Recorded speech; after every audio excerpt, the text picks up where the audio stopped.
ಚಕ್ರವ್ಯೂಹದ ಈ ಪ್ರಚಲಿತ ವಿದ್ಯಮಾನಗಳ ವಿಶ್ಲೇಷಣೆಗೆ ಎಲ್ಲರಿಗೂ ಸ್ವಾಗತ. ಇವತ್ತು ನಾವು ಚರ್ಚಿಸುತ್ತಿರುವ ವಿಷಯ ಅತ್ಯಂತ ಮಹತ್ವದ್ದು, ಸ್ವಲ್ಪ ಸಂಕೀರ್ಣವಾದದ್ದು ಕೂಡ ಹೌದು. ವಿಷಯ ನ್ಯಾಷನಲ್ ಇಂಟೆಲಿಜೆನ್ಸ್ ಗ್ರಿಡ್. ಚಿಕ್ಕದಾಗಿ ಹೇಳೋದಾದ್ರೆ ನ್ಯಾಟ್ ಗ್ರಿಡ್. ಯುಪಿಎಸ್ಸಿ, ಕೆಪಿಎಸ್ಸಿಯಂತಹ ಸ್ಪರ್ಧಾತ್ಮಕ ಪರೀಕ್ಷೆಗಳ ತಯಾರಿಯಲ್ಲಿರುವವರೆಗೆ ಇದು ಬಹಳ ಮುಖ್ಯವಾದ ವಿಷಯ. ಯಾಕೆಂದ್ರೆ ಇದು ಎರಡು ಅತಿದೊಡ್ಡ ಪರಿಕಲ್ಪನೆಗಳ ನಡುವಿನ ಒಂದು ಹಗ್ಗಜಗ್ಗಾಟವನ್ನು ನಮ್ಮ ಮುಂದೆ ಇಡುತ್ತೆ. ಒಂದು ಕಡೆ ದೇಶದ ಭದ್ರತೆ, ಇನ್ನೊಂದು ಕಡೆ ನಮ್ಮೆಲ್ಲರ ವೈಯಕ್ತಿಕ ಸ್ವಾತಂತ್ರ್ಯ. ಹಾಗಾದ್ರೆ ಈ ನ್ಯಾಟ್ಗ್ರಿಡ್ ಅನ್ನುವ ಈ ಬೃಹತ್ ವ್ಯವಸ್ಥೆ ಅಂದ್ರೆ ಏನು? ಇದರ ಅವಶ್ಯಕತೆ ಯಾಕೆ ಬಂತು? ಮತ್ತು ಇದು ನಮ್ಮೆಲ್ಲರ ಬದುಕಿನ ಮೇಲೆ ಹೇಗೆ ಪರಿಣಾಮ ಬೀರಬಹುದು? ಬನ್ನಿ ಇದರ ಆಳಕ್ಕೆ ಇಳಿದು ನೋಡೋಣ. ಖಂಡಿತ. ಈ ಇಡೀ ಚರ್ಚೆಯ ಬೇರು ಇರೋದು 2008ರ ಮುಂಬೈ ಭಯೋತ್ಪಾದಕ ದಾಳಿಯಲ್ಲಿ. ಆ 26/11 ಘಟನೆ ನಮ್ಮ ದೇಶವನ್ನೇ ಬೆಚ್ಚಿಬೀಳಿಸಿತ್ತು. ಆ ದಾಳಿಯ ನಂತರ ನಡೆದ ತನಿಖೆಯಲ್ಲಿ ಒಂದು ಭಯಾನಕ ಸತ್ಯ ಹೊರಬಂತು. ನಮ್ಮ ಗುಪ್ತಚರ ವ್ಯವಸ್ಥೆಯಲ್ಲಿ ಗಂಭೀರವಾದ ಲೋಪಗಳಿದ್ದವು. ಸಮಸ್ಯೆ ಏನಂದ್ರೆ, ನಮ್ಮಲ್ಲಿ ಮಾಹಿತಿ ಇರಲಿಲ್ಲ ಅಂತಲ್ಲ, ಮಾಹಿತಿ ಇತ್ತು. ಆದರೆ ಆ ಮಾಹಿತಿ ಬೇರೆ ಬೇರೆ ಸಂಸ್ಥೆಗಳ ಬಳಿ, ಬೇರೆ ಬೇರೆ ಕಂಪ್ಯೂಟರ್ಗಳಲ್ಲಿ ಚೂರಾಗಿ ಹಂಚಿಹೋಗಿತ್ತು. ಓ, ಅಂದ್ರೆ ಸಮಸ್ಯೆ ಮಾಹಿತಿಯ ಕೊರತೆಯದ್ದಲ್ಲ, ಮಾಹಿತಿಯ ಸಮನ್ವಯದ ಕೊರತೆಯದ್ದು. ಅಂದ್ರೆ ಬೇರೆ ಬೇರೆ ಏಜೆನ್ಸಿಗಳಿಗೆ ಒಂದೊಂದು ತುಣುಕು ಮಾಹಿತಿ ಇತ್ತು, ಆದರೆ ಅದನ್ನೆಲ್ಲ ಒಟ್ಟಿಗೆ ಸೇರಿಸಿ ಒಂದು ದೊಡ್ಡ ಚಿತ್ರವನ್ನು ನೋಡುವರೇ ಇರಲಿಲ್ಲ. ಆ ಭಯೋತ್ಪಾದಕರು ದೇಶದೊಳಗೆ ಬಂದಿದ್ದು, ಪ್ರಯಾಣಿಸಿದ್ದು ಎಲ್ಲದರ ಬಗ್ಗೆಯೂ ಎಲ್ಲೋ ಒಂದ್ ಕಡೆ ದಾಖಲೆಗಳಿದ್ದವು. ಆದ್ರೆ ಅವುಗಳನ್ನು ಯಾರೂ ಜೋಡಿಸಿ ನೋಡಿಲ್ಲ ಅಲ್ವಾ? ನಿಖರವಾಗಿ. ಅದನ್ನೇ ಕನೆಕ್ಟಿಂಗ್ ದ ಡಾಟ್ಸ್ ಅಂತಾರಲ್ಲ, ಆ ಕೆಲಸ ಆಗ್ಲೇ ಇಲ್ಲ. ಉದಾಹರಣೆಗೆ, ಒಬ್ಬ ಭಯೋತ್ಪಾದಕನ ವಲಸೆ ವಿವರಗಳು ಒಂದು ಇಲಾಖೆಯಲ್ಲಿದ್ದರೆ ಅವನು ಬಳಸಿದ ಫೋನ್ ನಂಬರ್ ಇನ್ನೊಂದು ಕಂಪನಿಯ ಬಳಿ ಇತ್ತು. ಅವನು ಮಾಡಿದ ಆರ್ಥಿಕ ವ್ಯವಹಾರದ ಮಾಹಿತಿ ಬ್ಯಾಂಕ್ನಲ್ಲಿತ್ತು. ಇವೆಲ್ಲವನ್ನೂ ಒಂದೇ ಸಮಯದಲ್ಲಿ ಒಂದೇ ಕಡೆ ನೋಡುವ ವ್ಯವಸ್ಥೆ ಇರಲಿಲ್ಲ. ಈ ವೈಫಲ್ಯದ ಹಿನ್ನೆಲೆಯಲ್ಲಿಯೇ ಭವಿಷ್ಯದಲ್ಲಿ ಇಂತಹ ದಾಳಿಗಳನ್ನು ತಡೆಯಲು ಚೆದುರಿ ಹೋಗಿರುವ ಎಲ್ಲಾ ಮಾಹಿತಿಯನ್ನು ಒಂದೇ ವೇದಿಕೆಗೆ ತರುವ ಉದ್ದೇಶದಿಂದ ನ್ಯಾಟ್ ಗ್ರಿಡ್ ಅನ್ನು ಸ್ಥಾಪಿಸುವ ಪ್ರಸ್ತಾಪ ಬಂತು. ಇದು ಆ ದಾಳಿಗೆ ನಮ್ಮ ಭದ್ರತಾ ವ್ಯವಸ್ಥೆ ನೀಡಿದ ಒಂದು ತಾಂತ್ರಿಕ ಉತ್ತರ. ಹಾಗಾದ್ರೆ ನ್ಯಾಟ್ ಗ್ರಿಡ್ ನಿಖರವಾಗಿ ಹೇಗೆ ಕೆಲಸ ಮಾಡುತ್ತೆ? ಇದೊಂದು ರೀತಿ ಸರ್ಕಾರದ ಏಜೆನ್ಸಿಗಳಿಗೆ ಮಾತ್ರ ಲಭ್ಯವಿರುವ ಒಂದು ಬೃಹತ್ ಗೂಗಲ್ ಸರ್ಚ್ ಇಂಜಿನ್ ತರಾನಾ, ಅಥವಾ ಎಲ್ಲರ ಮಾಹಿತಿಯನ್ನು ಒಂದೇ ಕಡೆ ತಂದು ತುಂಬಿಟ್ಟಿರುವ ಒಂದು ದೊಡ್ಡ ಡೇಟಾಬೇಸ್? ನಮ್ಮ ಮುಂದಿರುವ ಮೂಲಗಳ ಪ್ರಕಾರ ಇದರಲ್ಲಿ 11 ಬಳಕೆದಾರ ಸಂಸ್ಥೆಗಳು ಮತ್ತು 21 ಮಾಹಿತಿ ಪೂರೈಕೆದಾರರಿದ್ದಾರೆ. ಯಾರು ಈ ಬಳಕೆದಾರರು? ನಿಮ್ಮ ಪ್ರಶ್ನೆ ಬಹಳ ಮುಖ್ಯವಾದದ್ದು. ನ್ಯಾಟ್ ಗ್ರಿಡ್ ಒಂದು ದೊಡ್ಡ ಡೇಟಾಬೇಸ್ ಅಲ್ಲ. ಅಂದ್ರೆ ಅದು ಎಲ್ಲ ಮಾಹಿತಿಯನ್ನು ತನ್ನ ಬಳಿ ಕಾಪಿ ಮಾಡಿ ಇಟ್ಕೊಳ್ಳೋದಿಲ್ಲ. ಬದಲಿಗೆ ಅದೊಂದು ಅತ್ಯಂತ ಸುರಕ್ಷಿತವಾದ ತಾಂತ್ರಿಕ ವೇದಿಕೆ. ಈ ವೇದಿಕೆಯ ಮೂಲಕ ಅಧಿಕಾರ ಪಡೆದ ತನಿಖಾ ಸಂಸ್ಥೆಗಳು ಬೇರೆ ಬೇರೆ 21 ಮಾಹಿತಿ ಪೂರೈಕೆದಾರರ ಡೇಟಾಬೇಸ್ಗಳನ್ನು ಪ್ರವೇಶಿಸಬಹುದು. ಈ 11 ಬಳಕೆದಾರ ಸಂಸ್ಥೆಗಳೆಂದರೆ ದೇಶದ ಅತ್ಯುನ್ನತ ತನಿಖಾ ಸಂಸ್ಥೆಗಳು. ಉದಾಹರಣೆಗೆ ಇಂಟೆಲಿಜೆನ್ಸ್ ಬ್ಯೂರೋ ಅಂದ್ರೆ IB, research and analysis wing ರಾ, ಸಿಬಿಐ, ಜಾರಿ ನಿರ್ದೇಶನಾಲಯ ಮತ್ತು ರಾಷ್ಟ್ರೀಯ ತನಿಖಾ ಸಂಸ್ಥೆ ಎನ್ಐಎ. ಅಬ್ಬಾ, ಅಂದ್ರೆ ಇದರ ವ್ಯಾಪ್ತಿ ಎಷ್ಟಿದೆ ಅಂತ ಯೋಚಿಸಿದ್ರೆ ಆಶ್ಚರ್ಯವಾಗುತ್ತೆ. ಆ 21 ಮಾಹಿತಿ ಪೂರೈಕೆದಾರರಲ್ಲಿ ಬ್ಯಾಂಕಿಂಗ್ ವ್ಯವಹಾರಗಳು, ಕ್ರೆಡಿಟ್ ಕಾರ್ಡ್ ವಿವರಗಳು, ತೆರಿಗೆ ಪಾವತಿ ದಾಖಲೆಗಳು ಅಂದ್ರೆ ನಮ್ಮ ಪ್ಯಾನ್ ಕಾರ್ಡ್ ಮಾಹಿತಿ, ವೀಸಾ ಮತ್ತು ವಲಸೆ ವಿವರಗಳು, ವಿಮಾನ ಮತ್ತು ರೈಲು ಪ್ರಯಾಣದ ಮಾಹಿತಿ, ನಮ್ಮ ಟೆಲಿಕಾಂ ದಾಖಲೆಗಳು ಇವೆಲ್ಲವೂ ಸೇರಿವೆ. ಅಂದ್ರೆ ನಾನು ನಿನ್ನೆ ಫ್ಲೈಟ್ ಟಿಕೆಟ್ ಬುಕ್ ಮಾಡಿದ್ದು, ಆನ್ಲೈನ್ನಲ್ಲಿ ಒಂದು ಫೋನ್ ಆರ್ಡರ್ ಮಾಡಿದ್ದು ಮತ್ತು ನನ್ನ ಪ್ಯಾನ್ ಕಾರ್ಡ್ ವಿವರಗಳು, ಈ ಎಲ್ಲ ಬೇರೆ ಬೇರೆ ಕಡೆ ಇರುವ ಮಾಹಿತಿ ಒಂದೇ ಕ್ಲಿಕ್ನಲ್ಲಿ ಒಬ್ಬ ಅಧಿಕಾರಿಗೆ ಕಾಣಸಿಗುತ್ತೆ. ಇದು ನಿಜಕ್ಕೂ ಕನೆಕ್ಟಿಂಗ್ ದ ಡಾಟ್ಸ್ ಅನ್ನು ಬೇರೆದೇ ಮಟ್ಟಕ್ಕೆ ಕೊಂಡೊಯ್ತದೆ. ಹೌದು, ಇದರ ಮೂಲ ಉದ್ದೇಶವೇ ಅದು. ಒಬ್ಬ ಸಂಶಯಾಸ್ಪದ ವ್ಯಕ್ತಿಯ ಚಲನವಲನಗಳನ್ನು ಪತ್ತೆ ಹಚ್ಚಲು ತನಿಖಾಧಿಕಾರಿಗಳು ಇನ್ನು ಮುಂದೆ 21 ಬೇರೆ ಬೇರೆ ಇಲಾಖೆಗಳಿಗೆ ಪತ್ರ ಬರೆದು ತಿಂಗಳುಗಟ್ಲೆ ಕಾಯ್ಬೇಕಾಗಿಲ್ಲ. ನ್ಯಾಟ್ ಗ್ರಿಡ್ ಮೂಲಕ ಅವರಿಗೆ ನೈಜ ಸಮಯದಲ್ಲಿ ಅಂದ್ರೆ ರಿಯಲ್ ಟೈಮಲ್ಲಿ ಮಾಹಿತಿ ಸಿಗುತ್ತದೆ. ಇದು ತನಿಖೆಯ ವೇಗವನ್ನು ಮತ್ತು ನಿಖರತೆಯನ್ನು ನಾಟಕೀಯವಾಗಿ ಹೆಚ್ಚಿಸುತ್ತದೆ. ಸರಿ, ಇಷ್ಟೇ ಆಗಿದ್ರೆ ಪರವಾಗಿಲ್ಲ. ಆದ್ರೆ ಇತ್ತೀಚೆಗೆ ಇದಕ್ಕೊಂದು ಸೂಪರ್ ಪವರ್ ಸಿಕ್ಕಿದೆ ಅಂತ ಕೇಳಿದ್ದೇನೆ. ರಾಷ್ಟ್ರೀಯ ಜನಸಂಖ್ಯಾ ನೋಂದಣಿ ಅಂದ್ರೆ NPR ಜೊತೆ ಇದನ್ನು ಜೋಡಿಸಲಾಗಿದೆ ಮತ್ತು ಗಾಂಡೀವ ಅಂತ ಒಂದು ವಿಶ್ಲೇಷಣಾತ್ಮಕ ಇಂಜಿನ್ ಅನ್ನು ಕೂಡ ಅಳವಡಿಸಲಾಗಿದೆ. ಗಾಂಡೀವ ಮಹಾಭಾರತದ ಅರ್ಜುನನ ಬಿಲ್ಲು. ಆ ಹೆಸರನ್ನು ಇಡುವುದರಲ್ಲೇ ಅವರ ಉದ್ದೇಶ ಸ್ಪಷ್ಟವಾಗಿದೆ. ಗುರಿ ತಪ್ಪದ ನಿಖರವಾದ ಅಸ್ತ್ರ ಅಂತ. ಇದು ಕೇವಲ ಒಂದು ಸಾಫ್ಟ್ವೇರ್ ಅನ್ನೋದಕ್ಕಿಂತ ಒಂದು ರೀತಿಯ ಡಿಜಿಟಲ್ ಬ್ರಹ್ಮಾಸ್ತ್ರದ ಹಾಗೆ ಕೇಳಿಸುತ್ತಿದೆ. ನಿಮ್ಮ ಹೋಲಿಕೆ ಬಹಳ ಸೂಕ್ತವಾಗಿದೆ. ಮೊದಲು NPR ಬಗ್ಗೆ ನೋಡೋಣ. ಸುಮಾರು 11.9 ಕೋಟಿ ನಿವಾಸಿಗಳ ವಿವರಗಳನ್ನು ಹೊಂದಿರುವ ರಾಷ್ಟ್ರೀಯ ಜನಸಂಖ್ಯಾ ನೋಂದಣಿಯನ್ನು ನ್ಯಾಟ್ಗ್ರಿಡ್ ಜೊತೆ ಸಂಯೋಜಿಸುವುದರಿಂದ ತನಿಖಾ ಸಂಸ್ಥೆಗಳಿಗೆ ಒಬ್ಬ ವ್ಯಕ್ತಿಯ ಕೇವಲ ಆರ್ಥಿಕ ಅಥವಾ ಪ್ರಯಾಣದ ವಿವರ ಮಾತ್ರವಲ್ಲ, ಅವರ ಕುಟುಂಬದ ವಿವರ, ವಿಳಾಸ, ಜನಸಂಖ್ಯಾಶಾಸ್ತ್ರದ ಮಾಹಿತಿ, ಹೀಗೆ ಅವರ ಒಂದು ಸಂಪೂರ್ಣ 360 ಡಿಗ್ರಿ ಡಿಜಿಟಲ್ ಚಿತ್ರಣ ಸಿಗುತ್ತದೆ. ಇದು ಒಂದು ದೊಡ್ಡ ಹೆಜ್ಜೆ. ಹಾಗಾದ್ರೆ ಇದು ಕೇವಲ ಮಾಹಿತಿ ಸಂಗ್ರಹಣೆ ಮಾತ್ರವಲ್ಲ, ಆ ಮಾಹಿತಿಯೊಳಗಿನ ರಹಸ್ಯಗಳನ್ನ, ಸಂಬಂಧಗಳನ್ನ ತಾನಾಗಿಯೇ ಹುಡುಕಿ ಹೊರತೆಗೆಯುವ ಒಂದು ಡಿಜಿಟಲ್ ಪತ್ತೇದಾರಿ ವ್ಯವಸ್ಥೆ? ಖಂಡಿತ. ಈಗ ಗಾಂಡೀವದ ವಿಷಯಕ್ಕೆ ಬರೋಣ. ಇದು ಕೃತಕ ಬುದ್ಧಿಮತ್ತೆ ಅಂದ್ರೆ ಆರ್ಟಿಫಿಷಿಯಲ್ ಇಂಟೆಲಿಜೆನ್ಸ್ ಮತ್ತು ಬಿಗ್ ಡೇಟಾ ಅನಾಲಿಟಿಕ್ಸ್ ಮೇಲೆ ಕೆಲಸ ಮಾಡುವ ಒಂದು ಅತ್ಯಾಧುನಿಕ ತಂತ್ರಾಂಶ. ಇದರ ಕೆಲಸ ಕೇವಲ ಮಾಹಿತಿಯನ್ನು ತೋರಿಸೋದಲ್ಲ, ಅಪಾರ ಪ್ರಮಾಣದ ಡೇಟಾವನ್ನು ಅತ್ಯಂತ ವೇಗವಾಗಿ ವಿಶ್ಲೇಷಿಸಿ ಅದರಲ್ಲಿ ಅಡಗಿರುವ ಮಾದರಿಗಳನ್ನು ಅಂದ್ರೆ ಪ್ಯಾಟರ್ನ್ಸ್ ಅನ್ನು ಗುರುತಿಸುವುದು. ಉದಾಹರಣೆಗೆ, ಬೇರೆ ಬೇರೆ ನಗರಗಳಲ್ಲಿ ಸಣ್ಣ ಸಣ್ಣ ಮೊತ್ತದ ಹಣವನ್ನು ಒಂದೇ ಸಮಯದಲ್ಲಿ ಹಲವಾರು ಖಾತೆಗಳಿಗೆ ವರ್ಗಾವಣೆ ಮಾಡ್ತಿದ್ರೆ ಅದು ಭಯೋತ್ಪಾದನೆಗೆ ಹಣಕಾಸು ನೆರವು ನೀಡುವ ಜಾಲದ ಭಾಗವಾಗಿರಬಹುದು ಎಂದು ಗಾಂಡೀವ ಪತ್ತೆ ಹಚ್ಚಬಹುದು. ಅಷ್ಟೇ ಅಲ್ಲ, ಇದು ವ್ಯಕ್ತಿಗಳ ನಡುವಿನ ಸಂಬಂಧವನ್ನೂ ಪತ್ತೆ ಹಚ್ಚುತ್ತೆ ಅಂತ ಕೇಳಿದ್ದೀನಿ. ಹೌದು, ಅದರ ಅತ್ಯಂತ ಶಕ್ತಿಶಾಲಿ ಸಾಮರ್ಥ್ಯವೇ ಅದು. ಅದಕ್ಕೆ ಏನೇಳ್ತಾರೆ, ಎಂಟಿಟಿ ರೆಸಲ್ಯೂಷನ್ ಅಂತ ಕರೀತಾರೆ. ಅಂದ್ರೆ ಒಬ್ಬ ವ್ಯಕ್ತಿ ತನ್ನ ಪ್ಯಾನ್ ಕಾರ್ಡ್ನಲ್ಲಿ ಒಂದು ಹೆಸರು, ಡ್ರೈವಿಂಗ್ ಲೈಸೆನ್ಸ್ನಲ್ಲಿ ಬೇರೆ ಹೆಸರು ಮತ್ತು ಬೇರೆ ಬೇರೆ ಮೊಬೈಲ್ ನಂಬರ್ಗಳನ್ನು ಬಳಸ್ತಿರ್ಬೋದು. ಸಾಮಾನ್ಯವಾಗಿ ಇವರೆಲ್ಲ ಬೇರೆ ಬೇರೆ ವ್ಯಕ್ತಿಗಳು ಎಂದು ನಾವು ಭಾವಿಸ್ತೇವೆ. ಆದರೆ ಗಾಂಡೀವ ಆ ಎಲ್ಲಾ ದಾಖಲೆಗಳ ಹಿಂದಿರುವ ಸಣ್ಣಪುಟ್ಟ ಸಾಮ್ಯತೆಗಳನ್ನು ಆಧರಿಸಿ ಇವೆಲ್ಲವೂ ಒಂದೇ ವ್ಯಕ್ತಿಗೆ ಸೇರಿದ್ದು ಎಂದು ಗುರುತಿಸಬಲ್ಲದು. ಇದು ತನಿಖೆಯನ್ನ ನಂಬಲ ಸಾಧ್ಯವಾದಷ್ಟು ಸುಲಭಗೊಳಿಸುತ್ತದೆ. ಇದೆಲ್ಲ ಕೇಳಿದ್ರೆ ಒಂದು ಕಡೆ ದೇಶದ ರಕ್ಷಣೆ ಬಗ್ಗೆ ಹೆಮ್ಮೆ ಆಗತ್ತೆ. ಇಂಥ ತಂತ್ರಜ್ಞಾನ ನಮ್ಮಲ್ಲಿರೋದು ನಿಜಕ್ಕೂ ಒಂದು ದೊಡ್ಡ ಶಕ್ತಿ. ಭಯೋತ್ಪಾದನೆ, ಸಂಘಟಿತ ಅಪರಾಧಗಳನ್ನು ಮಟ್ಟಹಾಕಲು ಇದು ಬೇಕೇ ಬೇಕು ಅನಿಸುತ್ತೆ.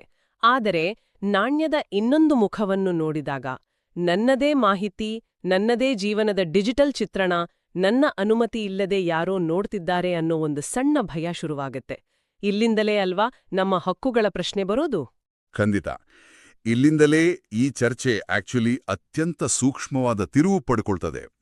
ಮೊದಲ ಮತ್ತು ಅತ್ಯಂತ ಗಂಭೀರವಾದ ಸವಾಲೆಂದರೆ ನ್ಯಾಟ್ಗ್ರಿಡ್ ಅನ್ನು ಯಾವುದೇ ಸಂಸದೀಯ ಕಾಯ್ದೆಯ ಮೂಲಕ ಸ್ಥಾಪಿಸಿಲ್ಲ. ಒಂದು ನಿಮಿಷ ನಿಲ್ಲಿಸಿ.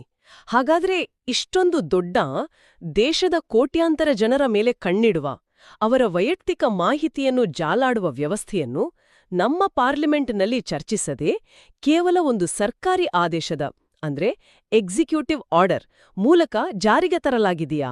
ಅಂದ್ರೆ ನಮ್ಮ ಚುನಾಯಿತ ಪ್ರತಿನಿಧಿಗಳಿಗೆ ಇದರ ಮೇಲೆ, ಇದರ ಕಾರ್ಯವೈಖರಿಯ ಮೇಲೆ ಯಾವುದೇ ನಿಯಂತ್ರಣವಿಲ್ಲವೇ? ಹೌದು, ವಾಸ್ತವ ಅದೇ. ಇದನ್ನು ಕೇವಲ ಕಾರ್ಯಾಂಗದ ಆದೇಶದ ಮೂಲಕ ಜಾರಿಗೆ ತರಲಾಗಿದೆ. ಇದು ಅದರ ಪಾರದರ್ಶಕತೆ ಮತ್ತು ಉತ್ತರದಾಯಿತ್ವದ ಬಗ್ಗೆ ದೊಡ್ಡ ಪ್ರಶ್ನೆಗಳನ್ನು ಹುಟ್ಟುಹಾಕ್ತದೆ. ಅಂದ್ರೆ ಇದಕ್ಕೆ ಯಾರು ಜವಾಬ್ದಾರಿ, ಇದರ ಲೆಕ್ಕ ಯಾರಿಡ್ತಾರೆ ಅನ್ನೋದು ಸ್ಪಷ್ಟವಾಗಿಲ್ಲ. ಪ್ರಜಾಪ್ರಭುತ್ವದಲ್ಲಿ ಇಂತಹ ಶಕ್ತಿಶಾಲಿ ವ್ಯವಸ್ಥೆಗಳು ಯಾವಾಗಲೂ ಶಾಸಕಾಂಗದ ಅಂದ್ರೆ ಸಂಸತ್ತಿನ ಮೇಲ್ವಿಚಾರಣೆಗೆ ಒಳಪಟ್ಟಿರಬೇಕು. ಆದರೆ ಇಲ್ಲಿ ಅದು ಕಾಣಿಸ್ತಿಲ್ಲ. ಇದು ನಿಜಕ್ಕೂ ಆತಂಕಕಾರಿ ವಿಷಯ. ಸರಿ, ಇದು ಮೊದಲನೇ ಸವಾಲು. ಇನ್ನು ಎರಡನೆಯದಾಗಿ ನಮ್ಮ ಸಂವಿಧಾನಬದ್ಧ ಹಕ್ಕುಗಳ ವಿಷಯ ಬರುತ್ತೆ. ಹೌದು, ಸುಪ್ರೀಂ ಕೋರ್ಟ್ನ ಐತಿಹಾಸಿಕ KS ಪುಟ್ಟಸ್ವಾಮಿ ತೀರ್ಪಿನ ಪ್ರಕಾರ ಗೌಪ್ಯತೆಯ ಹಕ್ಕು ನಮ್ಮ ಸಂವಿಧಾನದ 21ನೇ ವಿಧಿಯ ಅಡಿಯಲ್ಲಿ ಬರುವ ಒಂದು ಮೂಲಭೂತ ಹಕ್ಕು. ಯಾವುದೇ ಒಂದು ಸ್ಪಷ್ಟವಾದ ಕಾನೂನಿನ ಚೌಕಟ್ಟಿಲ್ಲದೆ ಇಷ್ಟು ದೊಡ್ಡ ಪ್ರಮಾಣದಲ್ಲಿ ನಾಗರಿಕರ ವೈಯಕ್ತಿಕ ಮಾಹಿತಿಯನ್ನು ಸಂಗ್ರಹಿಸಿ ವಿಶ್ಲೇಷಿಸುವುದು ಈ ಹಕ್ಕಿನ ಉಲ್ಲಂಘನೆಯಾಗಬಹುದು. ಸರ್ಕಾರವು ರಾಷ್ಟ್ರೀಯ ಭದ್ರತೆಯ ಕಾರಣವನ್ನು ನೀಡಬಹುದು, ಆದರೆ ಆ ನಿರ್ಬಂಧಗಳು ಕೂಡ ನ್ಯಾಯಸಮ್ಮತ, ಅವಶ್ಯಕ ಮತ್ತು ಅನುಪಾತದಲ್ಲಿರಬೇಕು ಅಂತ, ಅಂದ್ರೆ ಜಸ್ಟ್, ನೆಸಸರಿ ಆ್ಯಂಡ್ ಪ್ರಪೋರ್ಷನೇಟ್ ಆಗಿರಬೇಕು ಅಂತ ನ್ಯಾಯಾಲಯ ಸ್ಪಷ್ಟವಾಗಿ ಹೇಳಿದೆ. ಕಾನೂನಿನ ಬೆಂಬಲವಿಲ್ಲದ ವ್ಯವಸ್ಥೆ ಈ ಪರೀಕ್ಷೆಯಲ್ಲಿ ಹೇಗೆ ತೇರ್ಗಡೆಯಾಗುತ್ತದೆ ಎಂಬುದು ದೊಡ್ಡ ಪ್ರಶ್ನೆ. ಆದರೆ ಕೆಲವರು ಹೀಗೆ ವಾದಿಸಬಹುದು. ನಾನು ಪ್ರಾಮಾಣಿಕಲಾಗಿದ್ದೇನೆ. ಮುಚ್ಚಿಡಲು ನನ್ನ ಬಳಿ ಏನೂ ಇಲ್ಲ. ಹಾಗಿದ್ರೆ ನನಗೆ ಭಯವೇಕೆ?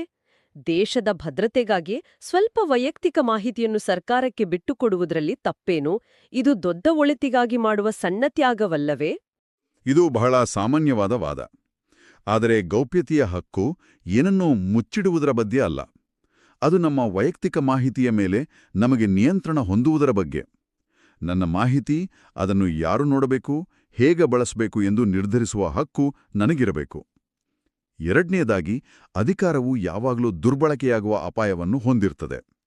ಇಂದು ಭಯೋತ್ಪಾದಕರನ್ನು ಗುರಿಯಾಗಿಸಲು ಬಳಸುವ ವ್ಯವಸ್ಥೆಯನ್ನು ನಾಳೆ ರಾಜಕೀಯ ವಿರೋಧಿಗಳನ್ನು, ಪತ್ರಕರ್ತರನ್ನು ಅಥವಾ ಸರ್ಕಾರವನ್ನು ಪ್ರಶ್ನಿಸುವ ಸಾಮಾನ್ಯ ನಾಗರಿಕರನ್ನು ಗುರಿಯಾಗಿಸಲು ಬಳಸುವುದಿಲ್ಲ ಎಂಬುದಕ್ಕೆ ಯಾವ ಗ್ಯಾರಂಟಿ? ನಿಯಂತ್ರಣವಿಲ್ಲದ ಅಧಿಕಾರ ಯಾವಾಗಲೂ ಅಪಾಯಕಾರಿ. ಹೌದು. ಮತ್ತು ಈ ಗಾಂಡೀವದಂತಹ ತಂತ್ರಜ್ಞಾನ ಸಂಪೂರ್ಣವಾಗಿ ನಿಷ್ಪಕ್ಷಪಾತ ಅಂತ ಹೇಳೋಕ್ಕಾಗಲ್ಲ ಅಲ್ವಾ? ಅದಕ್ಕೆ ತರಬೇತಿ ಕೊಟ್ಟ ಡೇಟಾದಲ್ಲೇ ಏನಾದ್ರೂ ಹೆಚ್ಚು ಕಡಿಮೆ ಆಗಿದ್ರೆ ಅದರ ನಿರ್ಣಯಗಳು ತಪ್ಪಾಗ್ಬೋದಲ್ವೇ? ಖಂಡಿತ. ಇದು ಮೂರನೆಯ ಪ್ರಮುಖ ಸವಾಲು, ಅಲ್ಗಾರಿದಮಿಕ್ ಬಯಾಸ್ ಅಥವಾ ಅಲ್ಗಾರಿದಮ್ ಪಕ್ಷಪಾತ. ಈ ಕೃತಕ ಬುದ್ಧಿಮತ್ತೆ ವ್ಯವಸ್ಥೆಗಳು ತಾವಾಗೇ ಯೋಚಿಸುವುದಿಲ್ಲ. ಅವುಗಳಿಗೆ ನಾವು ನೀಡಿದ ಡೇಟಾದಿಂದ ಅವು ಕಲಿಯುತ್ತವೆ. ಉದಾಹರಣೆಗೆ, ಒಂದು ನಿರ್ದಿಷ್ಟ ಧರ್ಮ, ಜಾತಿ ಅಥವಾ ಪ್ರದೇಶದ ಜನರ ಬಗ್ಗೆ ಹೆಚ್ಚು ಅಪರಾಧದ ಡೇಟಾವನ್ನು ಅದಕ್ಕೆ ನೀಡಿದ್ದರೆ, ಆ ಅಲ್ಗಾರಿದಮ್ ಆ ಸಮುದಾಯದ ಎಲ್ಲರನ್ನೂ ಹೆಚ್ಚು ಅನುಮಾನದಿಂದ ನೋಡಲು ಶುರುಮಾಡಬಹುದು. ಇದು ಅಮಾಯಕರನ್ನು ಕೂಡ ಸಂಭಾವ್ಯ ಅಪರಾಧಿಗಳು ಎಂದು ಗುರುತಿಸಿ ಅವರ ಮೇಲೆ ಕಣ್ಗಾವಲುವಿಡಲು ಕಾರಣವಾಗಬಹುದು. ಇದು ತಾರತಮ್ಯಕ್ಕೆ ಮತ್ತು ಅನ್ಯಾಯಕ್ಕೆ ದಾರಿ ಮಾಡಿಕೊಡುತ್ತದೆ. ಅಷ್ಟೇ ಅಲ್ಲ, ಇಷ್ಟೊಂದು ಸೂಕ್ಷ್ಮ ಮಾಹಿತಿ ಒಂದೇ ವೇದಿಕೆಯ ಮೂಲಕ ಲಭ್ಯವಿರುವುದರಿಂದ ಡೇಟಾ ಸೋರಿಕೆಯ ಅಪಾಯವು ಅತ್ಯಂತ ಹೆಚ್ಚಾಗಿರುತ್ತದೆ. ಒಂದು ವೇಳೆ ಹ್ಯಾಕರ್ಗಳು ಈ ವ್ಯವಸ್ಥೆಯನ್ನು ಭೇದಿಸಿದರೆ ದೇಶದ ಕೋಟ್ಯಾಂತರ ಜನರ ವೈಯಕ್ತಿಕ ಮಾಹಿತಿ ದುರ್ಬಳಕೆಯಾಗುವ ಸಾಧ್ಯತೆಯಿದೆ. ಇದು ಒಂದು ರೀತಿ ಜೇನುತುಪ್ಪದ ಬಾಟಲಿಯನ್ನು ತೆರೆದಿಟ್ಟ ಹಾಗೆ. ಅದಕ್ಕೆ ಹನಿಪಾಟ್ ಅಂಟಾರಲ್ಲ, ದುರುಳರಿಗೆ ಇದು ಅತ್ಯಂತ ಆಕರ್ಷಕ ಗುರಿಯಾಗಿರುತ್ತದೆ. ನಿಖರವಾಗಿ, ಕೇಂದ್ರೀಕೃತ ವ್ಯವಸ್ಥೆಯು ಯಾವಾಗಲೂ ಈ ಅಪಾಯವನ್ನು ಹೊಂದಿರುತ್ತದೆ. ಆದ್ದರಿಂದ ದತ್ತಾಂಶದ ಸುರಕ್ಷತೆ ಇಲ್ಲಿ ಅತ್ಯಂತ ಮಹತ್ವದ್ದಾಗ್ತದೆ. ಈ ಎಲ್ಲ ಕಾರಣಗಳಿಂದ NATRGID ಒಂದು ಕಡೆ ಭದ್ರತೆಗೆ ವರದಾನವಾದರೆ, ಇನ್ನೊಂದು ಕಡೆ ನಾಗರಿಕರ ಸ್ವಾತಂತ್ರ್ಯಕ್ಕೆ ಮತ್ತು ಪ್ರಜಾಪ್ರಭುತ್ವದ ಮೌಲ್ಯಗಳಿಗೆ ಶಾಪವಾಗುವ ಅಪಾಯವನ್ನು ತಂದೊಡ್ಡುತ್ತದೆ. ಸರಿ, ನಾವೀಗ ಸಮಸ್ಯೆಯ ಎರಡೂ ಮುಖಗಳನ್ನು ನೋಡಿದ್ದೇವೆ. ಒಂದೆಡೆ ಭಯೋತ್ಪಾದನೆಯನ್ನು ತಡೆಯುವ ಅದ್ಭುತ ತಂತ್ರಜ್ಞಾನ, ಇನ್ನೊಂದೆಡೆ ನಮ್ಮ ವೈಯಕ್ತಿಕ ಸ್ವಾತಂತ್ರ್ಯಕ್ಕೆ ಕುತ್ತು ತರುವ ಅಪಾಯ. ಇವೆರಡನ್ನೂ ಒಟ್ಟಿಗೆ ತೆಗೆದುಕೊಂಡು ಹೋಗಲು ಸಾಧ್ಯವೇ? ಈ ಸಂಕೀರ್ಣವಾದ ಚಕ್ರವ್ಯೂಹದಿಂದ ಹೊರಬರಲು ದಾರಿಯೇನು? ಎಲ್ಲಿಂದ ಶುರು ಮಾಡಬೇಕು? ಇದು ಒಂದು ಸಂಕೀರ್ಣ ಪ್ರಶ್ನೆ, ಆದರೆ ಅಸಾಧ್ಯವಾದದ್ದೇನಲ್ಲ. ರಾಷ್ಟ್ರೀಯ ಭದ್ರತೆ ಮುಖ್ಯ, ಅದನ್ನು ಯಾರೂ ಅಲ್ಲಗಳೆಯುವುದಿಲ್ಲ. ಆದರೆ ನಾಗರಿಕ ಸ್ವಾತಂತ್ರ್ಯವನ್ನು, ವಿಶೇಷವಾಗಿ ಗೌಪ್ಯತೆಯ ಹಕ್ಕನ್ನು ಬಲಿಕೊಡುವುದು ಪ್ರಜಾಪ್ರಭುತ್ವಕ್ಕೆ ಮಾರಕ. ಆದ್ದರಿಂದ ಮೊದಲ ಮತ್ತು ಅತ್ಯಂತ ಪ್ರಮುಖ ಹೆಜ್ಜೆ ಎಂದರೆ NATRGIDನ ಕಾರ್ಯನಿರ್ವಹಣೆಗೆ ಒಂದು ಬಲವಾದ ಕಾನೂನು ಚೌಕಟ್ಟನ್ನು ರೂಪಿಸುವುದು.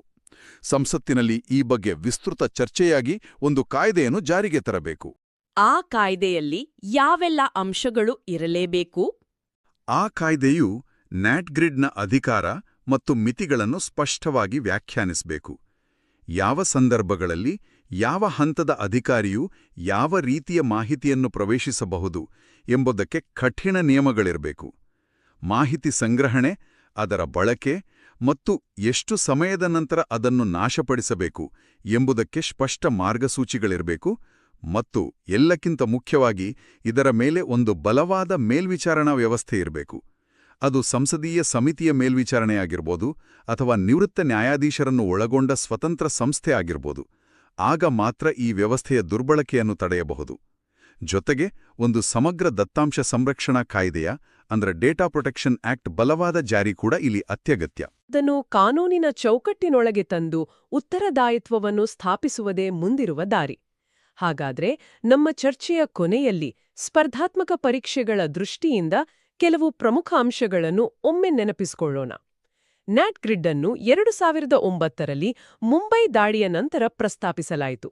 ಇದರ ಕೇಂದ್ರ ಕಚೇರಿ ನವದೆಹಲಿಯಲ್ಲಿದೆ. ಪ್ರಸ್ತುತ 11 ಕೇಂದ್ರ ತನಿಖಾ ಸಂಸ್ಥೆಗಳಿಗೆ ಮಾತ್ರ ಇದರ ನೇರ ಪ್ರವೇಶವಿದೆ. ರಾಜ್ಯ ಪೊಲೀಸ್ ಇಲಾಖೆಗಳಿಗೆ ನೇರ ಪ್ರವೇಶವಿಲ್ಲ.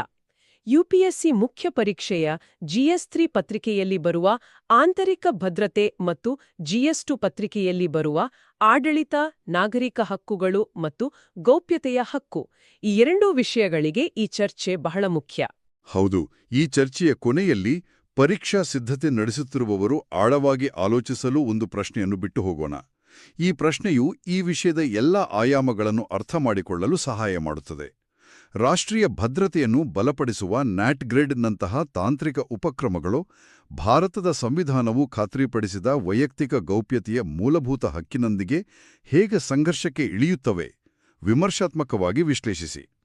ಈ ಪ್ರಶ್ನೆಗೆ ಉತ್ತರ ಬರೆಯಲು ಪ್ರಯತ್ನಿಸಿದಾಗ ನಾವು ಚರ್ಚಿಸಿದ ಎಲ್ಲ ಅಂಶಗಳು, ಅದರ ಅವಶ್ಯಕತೆ, ಕಾರ್ಯವಿಧಾನ, ಸವಾಲುಗಳು ಮತ್ತು ಸಮತೋಲನವನ್ನು ಸಾಧಿಸುವ ಮಾರ್ಗಗಳು ಎಲ್ಲವನ್ನೂ ಬಳಸಿಕೊಳ್ಳಬೇಕಾಗುತ್ತದೆ.